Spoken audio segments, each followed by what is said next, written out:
Buenas tardes. Vamos a empezar a ver el tema 4, materiales proyecto.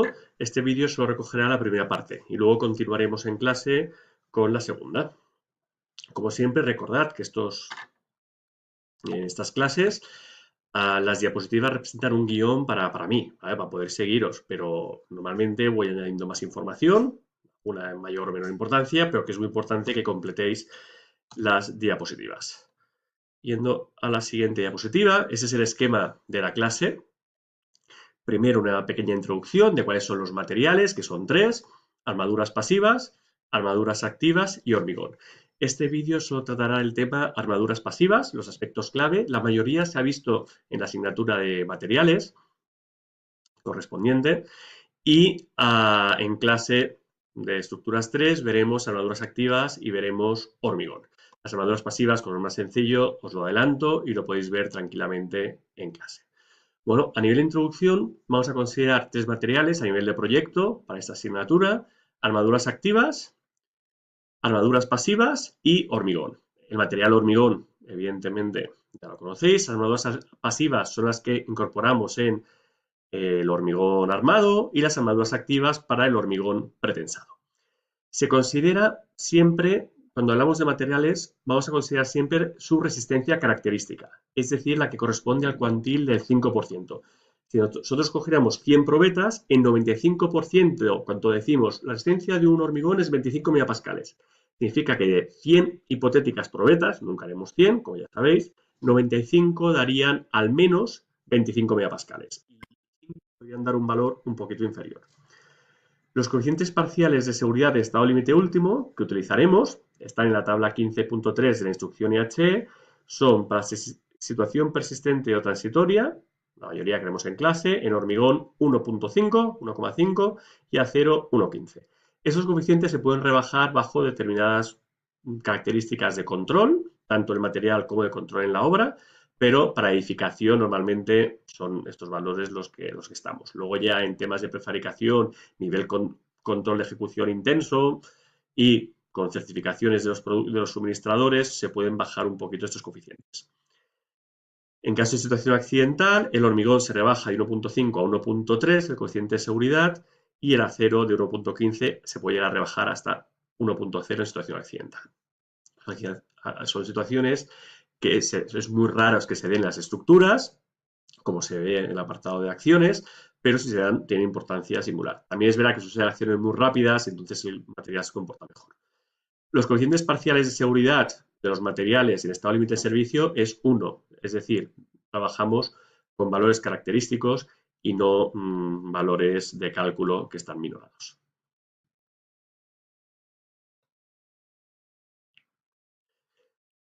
Aquí están lo que os comentaba. Se puede reducir el coeficiente parcial del acero de 1,15 para situación persistente o transitoria hasta 1,10 cuando se cumplan al menos dos de las siguientes condiciones. Que la ejecución de estructuras se controle con nivel intenso. Esto en edificación es extraño, al menos en España. Sí, en obra civil, lógicamente, y que las tolerancias de colocación de la armadura sean conformes con las definidas explícitamente en el proyecto, las cuales deberán ser al menos igual de exigentes que las indicadas en el anejo 11 de la instrucción. Es decir, las tolerancias deben salir en el proyecto, deben estar mencionadas y deben ser tan o más exigentes que las de la instrucción.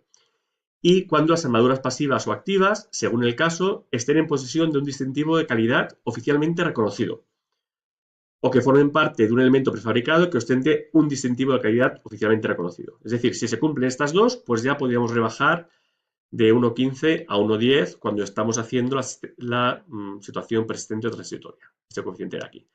O basta que se cumplan 2 de 3, que el acero para la armadura pasiva esté en posesión de un distintivo de calidad oficialmente reconocido. Con 2 de estas 3 ya se podría bajar. No es el caso común de edificación, pero se debe conocer porque se puede encontrar. Del mismo modo, el 1.5 del hormigón, del coeficiente de seguridad del hormigón que hemos visto aquí, hormigón, situación persistente o transitoria 1.5, se puede rebajar hasta 1.4, 1.35, en el caso de los prefabricados, cuando se cumplan simultáneamente estas dos condiciones. La primera, que la ejecución de estructuras se controle con nivel intenso. Esto es habitual en obra civil, pero no lo es en edificación. y que las desviaciones en la geometría de sección transversal respecto a las nominales del proyecto sean conformes con las definidas explícitamente en el proyecto.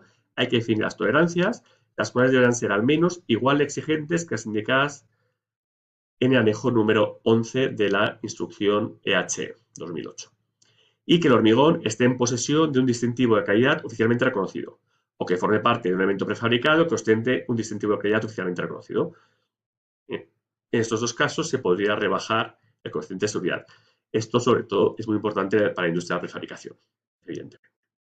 Y ahora vamos a comentar, pues, qué es la armadura pasiva y qué productos podemos encontrar en las obras de edificación, que es donde vosotros desempeñaréis principalmente vuestro trabajo.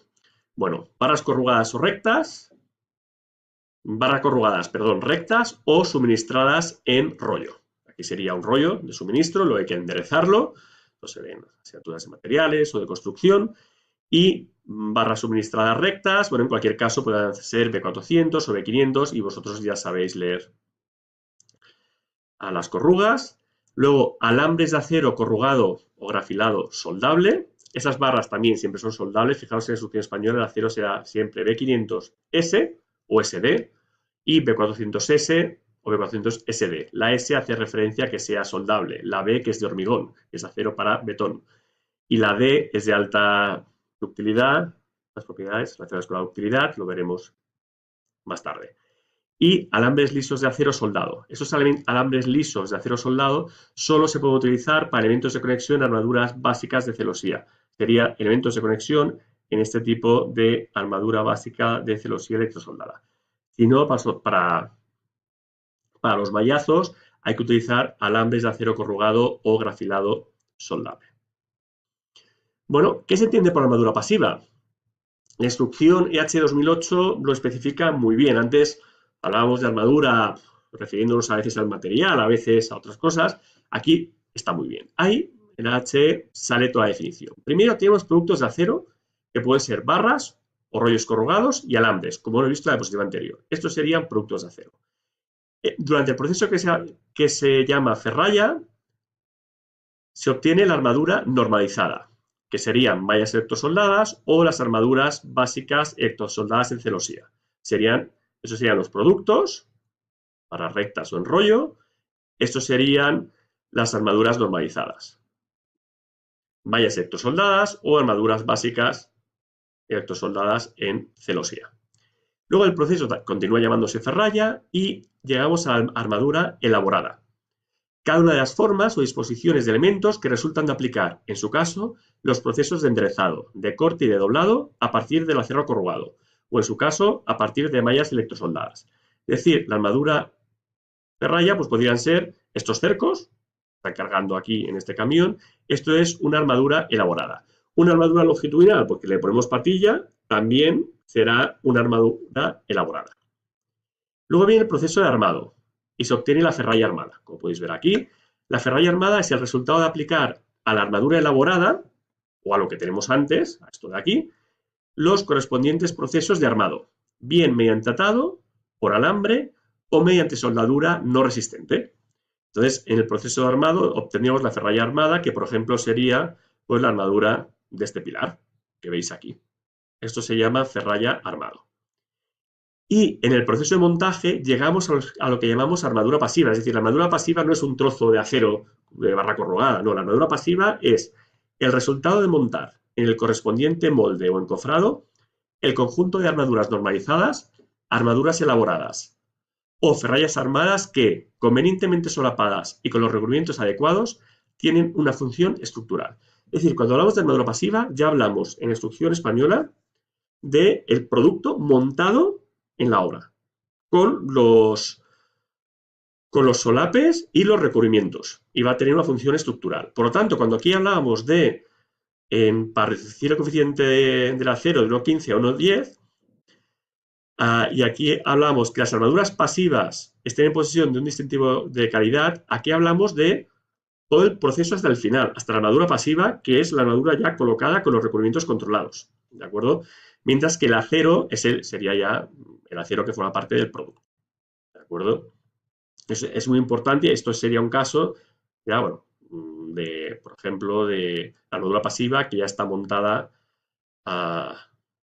in situ en la obra. ¿De acuerdo? ¿Qué barras tenemos? Bueno, pues barras corrugadas o rollos tenemos estos diámetros y no tenemos otros, solo podemos utilizar estos. Del 6, del 8, del 10, del 12, del 14 está en instrucción, se utiliza en muchos países, pero en España no está en disposición en el mercado, aunque esté en instrucción, sí que está en otros países de la Unión Europea. Del 16, del 20, del 25, del 32. 32 no se utiliza en edificación, 25 poco, en edificación convencional poco, 32 prácticamente no se utiliza en edificación y 40 ya es para casos muy, muy especiales, no de edificación, diría yo, para una central nuclear, para la Sagrada Familia, para casos muy específicos, que no es los que vamos a utilizar en esta asignatura. Luego, esto de aquí, esta serie, os la tenéis que conocer de memoria y tranquilos que os la conoceréis de memoria al final del curso sin problemas. 6, 8, 10, 12, 14, 16, 20, 25. Nosotros evitaremos utilizar el 14, o en algún problema utilizaremos, porque si vais a trabajar en otro país lo podéis utilizar sin problemas. Hay países que por contra el 6 no se comercializa, o países donde no se comercializa ni el 6 ni el 8. Pero bueno, aquí sí. Luego los alambres corrugados o lisos, básicamente pues para hacer lo que llamamos vallazos, vallas electrosoldadas, pues serían normalmente del 5, 5,5, 6, 6,5, 7, 7,5, 8, 8,5, bueno, la serie que tenéis aquí, esta no hace falta hacer esta memoria, veremos buscar los catálogos. Los de 4 y 4,5 solo se puede utilizar para forjados unidireccionales de hormigón, que los elementos transversales de conexión de la celosía podrán tener este diámetro. ¿De acuerdo? La armadura que hemos visto que había haciendo así, los elementos de conexión, podrán tener este diámetro, si no, los vallazos son de 5 para arriba. Y la instrucción también tiene, y esto es una recomendación de sentido común, de modo general, se recomienda utilizar en obra el menor número posible de suministradores y de diámetros distintos dentro de una lógica, así como que esos diámetros se diferencien al máximo entre sí. Es decir, evitad en un mismo elemento tener armaduras del 10, del 12, del 14 y del 16, porque cuando vamos a hacer el control de calidad, pues va a costar mucho diferenciarlas rápidamente y puede ser que en el montaje de armaduras se hayan equivocado. Con lo cual es muy importante diferenciarlas y tener el mínimo número posible de suministradores. Si es en una obra pequeña, un suministrador del acero sería lo adecuado, si es posible, en una obra pequeña. Las barras corrugadas siguen esta nomenclatura. B, que se trata de un acero para hormigón, como os he adelantado antes. 400, que es el límite elástico característico, expresado en newtons milímetro cuadrado, es decir, en megapascales, y ese indica que es soldable. Entonces estaría el B400S, el B400SD, el B500S y el B500SD. La D es con características, significa que tiene características especiales de ductilidad. Eso es el diagrama tensión de formación de un acero convencional. Lo podéis ver aquí para un acero de dureza natural. Son los que utilizamos normalmente, los B400S, SD, 500S, SD, especialmente los que tienen D, tienen esta forma. Conocéis esta forma perfectamente de estructuras de acero, sería la misma. Un rango elástico, un escalón de excedencia, empieza el régimen plástico, un endurecimiento por deformación, y aquí ya llegaríamos a la tensión máxima, empieza la estricción y llegaríamos, si el experimento está controlado por deformación, aquí a una deformación de rotura, a una tensión de rotura. Esta sería la tensión máxima, aquí, esta tensión, para esta deformación de pico, y esto es el límite elástico. Mientras que nos movamos aquí, estamos en régimen lineal, y el modo de elasticidad pues está pendiente del diagrama tensión-deformación y normalmente consideramos que es 200.000 megapascales. Si el acero es estudiado en frío, esto sería muy propio de las armaduras activas, pues ya tendrían este esquema, ¿de acuerdo? Hay algunas armaduras pasivas que son así, o alambres que tienen esta forma porque han sido estirados en frío, como conocéis de materiales. Entonces el límite elástico se define por una convención, ¿de acuerdo? Que es el valor de la tensión que produce una deformación remanente del 0,2%.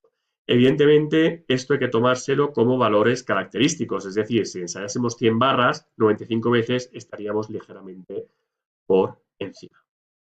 Y aquí veis cómo Este sería por una curva característica tensión de formación por acero B400 SD. Aquí, pues bueno, de ejemplo de la marca Arcer, que teníamos a mano. Veis la curva característica, un poquito por encima de 400. Esto sería lo que pide la norma, con lo cual la característica veis que está claramente por encima de la norma. Y luego esto sería el valor medio de las diferentes probetas que han analizado. Veis que evidentemente el valor medio es superior al característico y está muy, muy cercano a lo que la norma exige. Esto sería para un M400 SD. Bueno, ¿cuál es la clave del hormigón armado? Digamos, pues es la asociación entre acero y hormigón. El acero y el hormigón van a trabajar juntos gracias a la adherencia. Eso es fundamental. La adherencia sirve para asegurar el anclaje de las barras. Si no tuviéramos adherencia, pues no podemos anclarlas directamente como hacemos, que es embebiendo una distancia más larga dentro del hormigón, para que se vayan transfiriendo las tensiones de tracción. Y luego también, pues transmitir, bueno, está ligado, la adherencia transmite las tensiones tangentes periféricas que aparecen en la armadura como consecuencia de las variaciones de la tensión longitudinal. Es decir, gracias a la adherencia podemos tener variaciones en la armadura. Puede ir la armadura aumentando la tensión cuando aumenta el momento flector. Sin adherencia, la armadura solo estaría con anclaje físico al principio y al final, pues estaría toda traccionada igual del principio al final de la viga. Sería un arco. Sería un tirante, un arco, un tirante, un arco, sería el tirante de un arco. En cambio, gracias a la adherencia, podemos ir reproduciendo las leyes de momentos flectores. El problema de adherencia está originado por causas físico-químicas y de naturaleza mecánica, siendo las de naturaleza mecánica en barras corrugadas pues las más importantes. Las físico-químicas es por acción de fuerzas capilares y moleculares desarrolladas de forma que es como si el acero absorbiese. Bueno, esto no es muy técnico, no es muy riguroso, ¿de acuerdo? Pero, bueno, hay una cierta adherencia físico-química y la definición no es 100% rigurosa, que aparece aquí, y luego la naturaleza mecánica. La naturaleza mecánica se da, claro, en los elementos corrugados o grafilados. Si fueran lisos, pues si nosotros estiramos, lógicamente, fijaros que pues patinaría.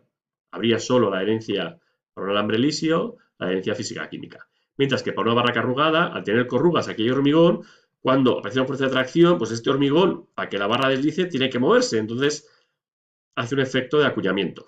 ¿De acuerdo? Veis aquí, que esto tendría que ser de aquí hay hormigón, lógicamente, y las barras lisas hoy en día están en desuso prácticamente en todo el mundo. Sí que en proyectos antiguos podemos encontrar barras lisas en proyectos bastante antiguos, luego ya barras con diferentes tipos de corrugas que no son exactamente las que utilizamos ahora, o que son en forma de helicoide o formas diferentes.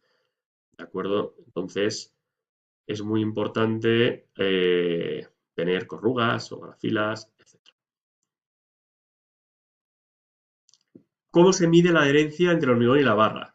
Bueno, la instrucción EH plantea dos métodos para comprobar las características de adherencia de las barras. El método de ensayo de la viga lo puedes encontrar en esta normativa UNE, que es donde se define cómo se hace el método de ensayo de la viga, que es un método, es un ensayo de control de calidad complejo. Hay ensayos más sencillos que se están desarrollando y que se han desarrollado. Y luego el método, que este es más sencillo, del área proyectada de las corrugas o de las grafilas, según esta normativa UNE de aquí. Ese consigue proyectar áreas y ver relaciones de áreas. No es un ensayo, es más sencillo y bueno, permite utilizar los dos, la instrucción y seguro que lo habéis visto en la asignatura de materiales. Valores a nivel de proyecto para el acero, bueno, el modo de elasticidad, 200.000 newtons milímetro cuadrado, 200 gigapascales. El acero nosotros vamos a utilizar principalmente a tracción, pero complementariamente dentro de la viga también va a poder trabajar a compresión donde haga falta. Y los valores de cálculo serían, pues para el acero B400S, pues el límite elástico característico, F sub K, 400 megapascales, y el valor de cálculo es el valor característico dividido el coeficiente de seguridad parcial del acero. Hemos visto que en general vale 1,15, con lo cual el valor de cálculo sería 347 newtons milímetro cuadrado. Coger clave de la calculadora, hacer el número. Para un acero B500S o B500SD, perdón, el valor característico sería 500 newtons milímetro cuadrado y el valor de cálculo, dividiendo entre 1,15, el valor habitual, 435 newtons milímetro cuadrado. Sabemos que sigma es epsilon por E vale 200.000, con lo cual la deformación cuando plastifica este acero a 435 newtons milímetro cuadrado, según el valor de cálculo, sería pues un poquito más de un 2 por 1000, un 2,175 por 1000 para un acero B500S, incluyendo el coeficiente de seguridad. Bueno, nosotros hemos visto el acero, las curvas reales de un acero estirado en frío y de un acero de dureza natural. Sería una curva así. Eso se podía simplificar como una curva bilineal, como la que tenemos aquí.